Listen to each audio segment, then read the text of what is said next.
बिस्मिल्लाहिर्रहमानिर्रहीम। अस्सलाम वालेकुम नाज़रीन, आप यूट्यूब चैनल देख रहे हैं। मैं इमरान खान हूँ। सबसे पहले जो इमरान खान साहब के हवाले से चेमगोइयाँ हो रही थी कि मुज़ाकरात कैसे होने हैं, एस्टेब्लिशमेंट के साथ क्या इमरान खान मुज़ाकरात करेंगे, वो क्या शराइत होंगी जिनके ऊपर मुज़ाकरात होंगे, आज कुछ चीज़ें सामने आई हैं। देखें, इमरान खान सबसे बड़ा पॉलिटिकल लीडर है पाकिस्तान में इस वक्त। वो जेल के अंदर बंद है। बराह रास्त आप इमरान खान का स्टेटमेंट कोई सुन नहीं सकते। तो होता यह है कि आप तक वही इन्फॉर्मेशन पहुंचती है, जो लोग जाते हैं इमरान खान साहब से मिलते हैं, उनसे सुनते हैं, वहाँ लिखने की भी इजाज़त नहीं है। बाहर आते हैं, बाहर आकर बताते हैं जी इमरान खान साहब ने ये कहा। बाद औक़ात ये भी प्रोपेगेंडा होता है कि इमरान खान साहब ने असल में बात कोई और कही थी और बाहर बात कोई और पहुँचाई गई। प्रोपेगेंडा होता है, ये किया नहीं जा सकता लगातार इमरान खान के साथ। वजह यह है कि सब इमरान खान को जानते हैं और उन तक इन्फॉर्मेशन तो पहुँच ही जाएगी क्योंकि उन्हें मुख्तलिफ लोग मिलते हैं। तो अब आ जाए इस तरफ कि इमरान खान साहब का रद्द-ए-अमल इन चीज़ों पे क्या है। लेकिन पहले आप ये देख लें कि एक बड़ा सख्त स्टेटमेंट जो अली अमीन गंडापुर ने दिया था, जो मैंने आपको सुनाया था कि अली अमीन गंडापुर ने स्टेटमेंट दिया था इस्लामाबाद पर कब्जे का। उन्होंने कहा था किसी का बाप भी इमरान खान को माइनस नहीं कर सकता। उन्होंने कहा था कि इस्लामाबाद में आ जाएंगे और इस्लामाबाद पे कब्जा कर लेंगे और वापसी में इमरान खान को भी अपने साथ ले जाएंगे, ना इंसाफी बंद की जाए ये वो। अब इस पर इमरान खान साहब ने कहा कि वज़ीर आला खैबर पख्तूनख्वा अली अमीन गंडापुर का इस्लामाबाद पर कब्जे का बयान दुरुस्त है। यहाँ से पता चलता है उनके मूड का और उनकी एग्रेशन का, कि यानी जो आदमी मुज़ाकरात करने जा रहा होता है या जो आदमी मुज़ाकरात की कोशिश कर रहा होता है वो चीज़ों को टोन डाउन करता है, वो चीज़ों को नरम करता है। लेकिन यहाँ तो कोई और कहानी है। इमरान खान साहब जो है वो अग्रेशन में आ रहे हैं। अडियाला जेल में सहाफ़ियों से उन्होंने बात की। लाजमी बात है, ये सवाल तो होना था। उन्होंने कहा कि मेरी मीडिया टॉक पर पाबंदी लगाकर मेरे बुनियादी हुकूक ख़त्म कर दिए गए हैं। मैं इदारों को कैसे नुकसान पहुंचा सकता हूं? सुप्रीम कोर्ट में हमारी पटिशन ज़ेरे इल्तवा है जिन पर समाअत नहीं की जा रही। मेरे दौरे हुकूमत का मौजूदा दौर से मुवाजना नहीं हो सकता। मुल्क के जो हालात हैं इनमें सरमायाकारी ही बचा सकती है। मैंने अली अमीन गंडापुर, उमर अयूब और शिबली फराज के अलावा किसी को भी एस्टेब्लिशमेंट से बात करने का इख्तियार नहीं दिया। ये पाकिस्तान तहरीक-ए-इंसाफ सारी की सारी सुन ले कि इन तीन बंदों के बाद या इन तीन बंदों के अलावा कोई और कहीं एस्टेब्लिशमेंट से बातचीत करता हुआ दिखाई दिया या सुनाई दिया या रिपोर्ट हुआ, उसको फिर इमरान खान की तरफ से इजाज़त नहीं है। वो अपनी मर्जी आपके तहत एस्टेब्लिशमेंट से बात करना चाहता है अपने किसी मामले में तो वो करता रहे। अच्छा, ऐसे लोगों को मैं जानता हूँ जो लोग राब्ते में रहते हैं और राब्ते उनकी मजबूरी है। लेकिन यहाँ इमरान खान साहब ने जो नाम दिए ऑफिशियली वो तीन है।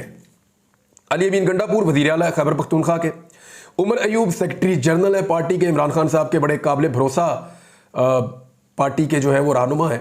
और उमर अयूब के बारे में देखें, मैंने उमर अयूब को खुद डंडे खाते हुए देखा और टिका के डंडे खाते हुए देखा। लेकिन आफरीन है 25 मई 2022 को इन्होंने इतने डंडे खाए कि ये वहाँ पे अकेले फंस गए बहुत सारे पुलिस वालों के बीच में। लेकिन ये शख्स भागा नहीं वहाँ से, बल्कि इमरान खान साहब के लिए वहाँ डटा रहा।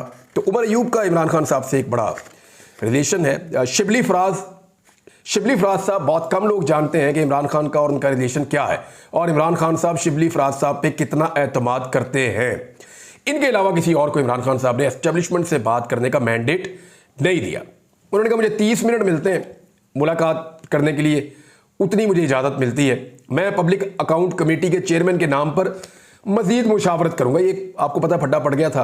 पहले शेर अफजल मरवत साहब का नाम आया, फिर हामिद रजा काज़मी साहब का नाम आया। अच्छा, शेर अफजल मरवत साहब का एक अपना अलग किस्म का स्टाइल है और उनके बारे में अलग तहफ़्फ़ुज़ात हैं हुकूमत को। हामिद रजा काज़मी साहब हैं, वो आप उनको भी जानते हैं और वो पंजाब में पाकिस्तान तहरीक-ए-इंसाफ या इमरान खान साहब के साथियों में एक बड़े मुतहर्रिक इंसान है। बड़ी मुश्किलात इन्होंने भी देखी हैं, इनकी फैमिली ने भी देखी हैं। तो ये दोनों अपनी जगह में बड़े मजबूत लीडर्स हैं पाकिस्तान तहरीक-ए-इंसाफ के। अब देखना यह है कि इमरान खान साहब फाइनली किसका नाम देते हैं।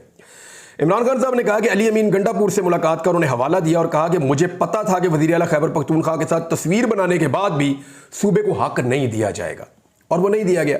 अब जो लोग बाहर आए पाकिस्तान तहरीक-ए-इंसाफ के, उन्होंने कुछ बातें की हैं और मुशावरत जो है वो पाकिस्तान तहरीक-ए-इंसाफ की होगी इमरान खान साहब से, तब पब्लिक अकाउंट कमेटी के चेयरमैन का नाम सामने आएगा। बैरिस्टर घोर साहब ने एक चीज़ और क्लियर कर दी। उन्होंने कहा कि पब्लिक अकाउंट कमेटी के चेयरमैन के लिए हतमी नाम कल तक फाइनल कर लेंगे।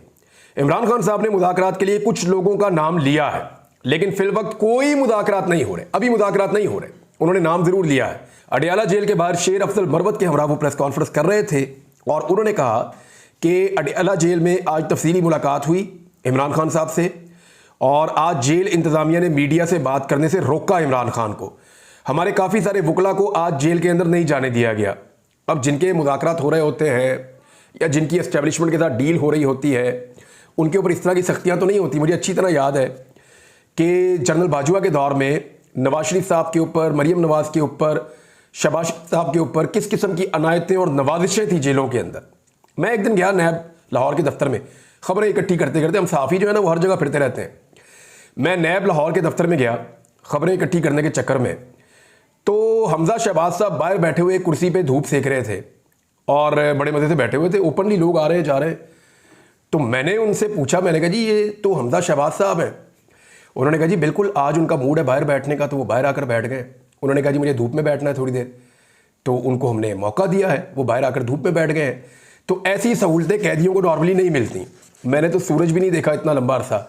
तो एस्टेब्लिशमेंट के साथ जिनके मुज़ाकरात हो रहे हों या जिनकी बातचीत हो रही हो, उन्हें क्या सहूलतें मिलती हैं वो अगर आपको पता चल जाए तो आप सारे चाहेंगे कि आपको गिरफ्तार किया जाए और एस्टेब्लिशमेंट के साथ आपके मुज़ाकरात चलते रहें ताकि आपको भी वो सारी सहूलतें मिलें। बैरिस्टर गौहर ने कहा कि आज मुलाकात में इमरान खान साहब ने वाज़े कहा है कि मुज़ाकरात के बारे में पार्टी के किसी लीडर को कोई हदायत नहीं दी और ना ही हमारे बैकडोर किसी से कोई मुज़ाकरात हो रहे हैं। इमरान खान साहब ने एक और बात की, ये शेर अफजल मरवत ने बताया। उन्होंने कहा कि इसहाक डार के मामले पे इमरान खान साहब ने कहा कि वो नवाज शरीफ का फ्रंट मैन है, इसीलिए इसे डिप्टी वज़ीर आज़म बनाया गया है। चेयरमैन पब्लिक अकाउंट कमेटी के नाम पर मुशावरत जारी है। शेर अफजल मरवत का नाम भी फहरिस्त में शामिल है, कल तक फाइनल कर लेंगे। दो स्टेटमेंट नाजरीन दिए हैं अख्तर मेंगल साहब ने। ये बलूचिस्तान के बड़े लीडर हैं और इनकी अपनी एक जमात है, बड़े तगड़े सियासतदान हैं। उनके दो स्टेटमेंट हैं, दोनों मैं आपको पढ़ के सुना देता हूँ एज इट इज़। पढ़ना हो तो सर उन्होंने पढ़ लेना जाके। फिर एक उन्होंने कहा कि इस मुल्क में मीडिया, अदलिया, पार्लियामेंट, आइन, तकरीबन हर एक इदारे की बहाली की तहरीकें चली हैं। कभी ख्वाब में भी नहीं देखा था कि फ़ौज की बहाली की तहरीक चली हो। मुल्क के तमाम इदारों की आज़ादी GHQ में कैद है। ये एक स्टेटमेंट है जनाब, और ये दिया है अख्तर मेंगल साहब ने। इनका दूसरा स्टेटमेंट भी मैं आपको बता देता हूँ। अख्तर मेंगल साहब का दूसरा स्टेटमेंट है कि इमरान खान दमादम मस्त कलंदर का ऐलान करें, हम साथ खड़े होंगे। एस्टेब्लिशमेंट मियाँ बीवी के मामलात में भी दखल अंदाजी करती है, अख्तर मेंगल साहब ने कहा। अच्छा, इस दखल अंदाजी से मुझे याद आया कि एक केस और चल रहा है जो बाबर सत्तार साहब की अदालत में है, और वहाँ पे आज एक ऐसी सिचुएशन बनी जिसके बाद पूरे पाकिस्तान में जो शख्सियत सबसे ज़्यादा डिस्कस हो रही हैं वो जनाब मोहतरम जज बाबर सत्तार साहब हैं। इसलिए कि उन्होंने आज एक के बाद एक चक्का लगाया अपनी अदालत के अंदर। और जिस तरह बाबर सत्तार साहब ने आज इस केस को सुना है, ये केस है एक्चुअली ऑडियो लीक्स का, जिसका ताल्लुक है बुशरा बीबी से और साबिक चीफ जस्टिस साकिब निसार के बेटे नजम साकिब से। इनकी जो मुबैना ऑडियोज़ है उस मामले के ऊपर ये केस सुन रहे हैं। और इसमें इन्होंने बहुत सारे महकमों को बुलाया हुआ है। इसमें IB का महकमा है, इंटेलिजेंस ब्यूरो का। इसमें पाकिस्तान इलेक्ट्रॉनिक मीडिया अथॉरिटी यानी पैमरा है, और पाकिस्तान टेली कम्युनिकेशन अथॉरिटी यानी PTA इसके अंदर शामिल है, और इसके अंदर FIA भी एक फरीक के तौर पे शामिल है। ये 4 इदारे वहाँ पे मौजूद हैं। टेलीनॉर ने थोड़ा टाइम मांगा है, वो हो जाएगा, वहाँ से भी रिकॉर्ड आ जाएगा। लेकिन 4 इदारों ने, कल मैंने आपको खबर में बताया था कि इन्होंने जस्टिस बाबर सत्तार साहब को इस केस से अलग करने के लिए दरखास्तें दायर कर दी थी। तो जज साहब आज जब आए तो उन्होंने बजाय इसके कि पहले वो केस के ऊपर डायरेक्ट जाते, उन्होंने कहा जी 4 दरखास्तें आई हुई हैं, पहले ज़रा उनको सुन लेते हैं। एतजाज़ एहसन साहब जो है वो पेश हुए, और अटॉर्नी जनरल मंसूर उस्मान ऐवान साहब। तो एतजाज़ एहसन साहब जो है वो, उनसे अदालत ने शुरू में कह दिया कि जी आप तशरीफ़ रखें, ये 4 मुतफर्रिक दरखास्तें आई हैं, हम पहले वो सुन लें, आप ज़रा बैठ जाएं। उसके बाद एक एक करके बुलाया सबको। FIA से, यानी FIA जो है वो फेडरल इन्वेस्टिगेशन एजेंसी उसका नाम है। इनका एतराज़ ये था कि क्योंकि उन 6 जजेस में आपका ताल्लुक है बाबर सत्तार साहब, जिन्होंने पाकिस्तान की एजेंसीज़ के हवाले से तहफ़्फ़ुज़ात का इजहार किया है, लिहाजा आप हमारे खिलाफ केस नहीं सुन सकते।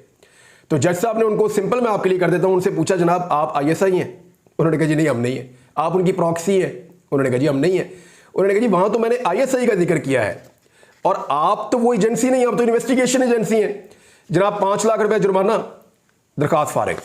उसके बाद जनाब जो है वो इसी तरह का सलूक जो है वो पैमरा के साथ हुआ, ऐसा ही सलूक जो है वो पीटीए के साथ हुआ और 5-5 लाख रुपया जुर्माना सबको कर दिया।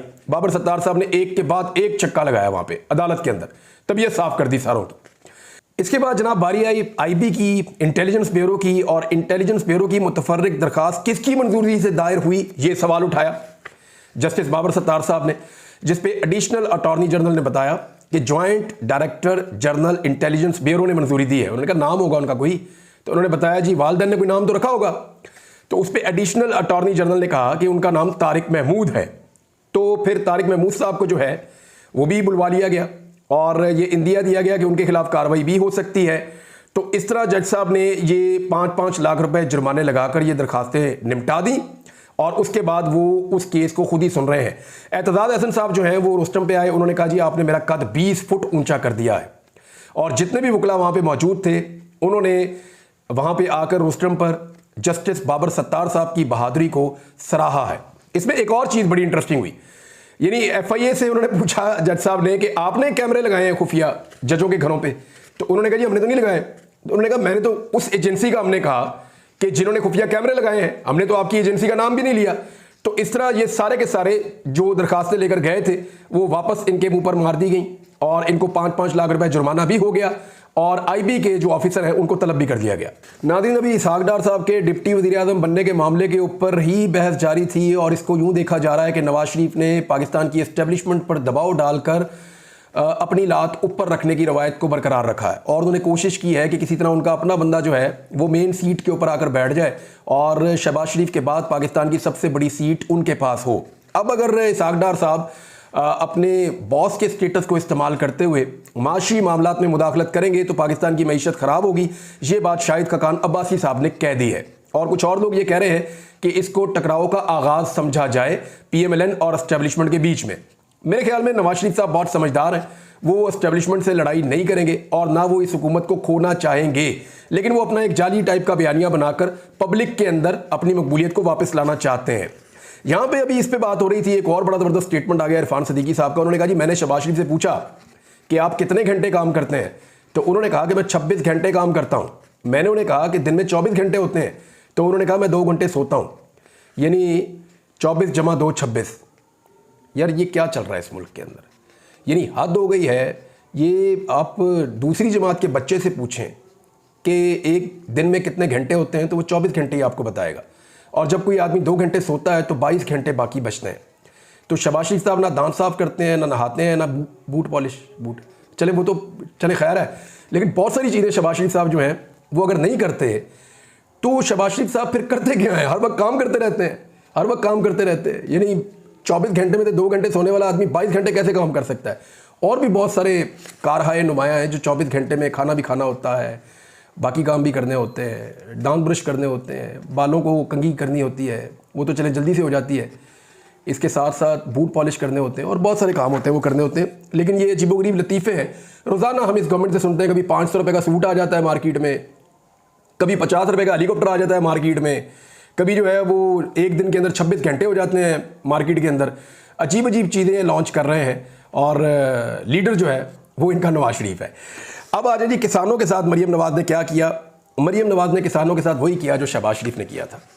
मरीम नवाज़ ने किसानों के साथ वही किया जो नवाज शरीफ ने किया था। ये किसान दुश्मन थे, किसान दुश्मन हैं और किसान दुश्मन आज तक साबित हुए, ऐसा लगता है कि आइंदा भी रहेंगे। किसान एहतजाज कर रहे हैं लगातार कि जनाब हमारा खर्चा भी पूरा नहीं हो रहा, खुदा के वास्ते जो कीमत मुकर्रर की है उसके ऊपर ही गंदम खरीद लें। ये उसके ऊपर गंदम खरीदने को भी तैयार नहीं है और इनकी गलत पॉलिसीज़ का खुमियाजा किसान रोज़ाना भुगत रहा है। बाहर से इन्होंने उस वक्त गंदम इंपोर्ट की जब अपनी गंदम तैयार थी, हर काम उल्टा किया और ऐसा लगता है कि कमीशन बनाया गया है, ऐसा कुछ लोग कह भी रहे हैं, मुबैना तौर पे कमीशन बनाया गया है। अब आ जाए आप इस बात के ऊपर कि किसान बेचारे एहतजाज करते हुए पंजाब असम्बली की तरफ जा रहे थे और उनके ऊपर जिस तरह का टॉर्चर किया पुलिस ने, भाग कर आए, उनको मारा। यार ये कौन लोग हैं? ये बेचारे गंदम पैदा करते हैं, ये कपास पैदा करते हैं, ये गन्ना पैदा करते हैं, ये वो तमाम अजनास पैदा करते हैं जिनको आप खाते हैं। आपके घर में बच्चे जो खाना खाते हैं ना, जिस रोटी को हाथ में पकड़ के आपका बच्चा चबाता है तो आपको अच्छा लगता है, वो ये किसान पैदा करके देता है आपको। जो सालन आपके घर में पकता है वो किसान पैदा करके देता है आपको। उसी किसान को आप डंडों के साथ मार रहे हैं। इससे पहले भी जब किसान को मारा तो मैंने एहतजाज किया था और मैंने कहा था कि ये बड़ी सख्त ज्यादती है। आज फिर किसानों को मारा पुलिस ने, ना सिर्फ मारा बल्कि मारने के बाद जीपीओ चौक में खड़े होकर अपनी फतह के नारे लगाए कि हमने जीपीओ चौक को फतह कर लिया है। यानी पुलिस का मोराल ऐसे वापस आएगा कि निहत्ते किसान, मजबूर किसान, गरीब किसान जब वो बेचारे वहां पे पहुंचेंगे और आकर उन्होंने एहतजाज शुरू किया तो किसानों को मारना शुरू कर दिया, उनके ऊपर टॉर्चर किया और उनको भगाकर, उनको पकड़कर वहां चौक पे कब्जा लेने के बाद जीपीओ चौक में खड़े होकर नारे लगा रहे हैं कि हमने इसको फतह कर लिया है। किसको मारा आपने? को इंडियंस को जाके मारा आपने? किसको मारा आपने? वहां किसी और मुल्क को जाकर फतह कर लिया आपने? अपने लोगों को आपने डंडों से मारा है। भावल नगर में आपकी आवाज नहीं निकल रही थी और जो मोराल आपका डाउन हो गया है वो मोराल ऐसे अप करना है आपने। यानी मेरी समझ से बाहर है कि पुलिस का मोराल लगातार डाउन हो रहा है तो किसानों को मार के अप करेंगे, गरीब को मार के अपना मोराल जो है वो ऊपर लेकर जाएगी पुलिस। Very unfortunate. नाज़रीन, अब तक के लिए इतने, अपना ख्याल रखिएगा, अपने चैनल का भी। अल्लाह हाफ़िज़।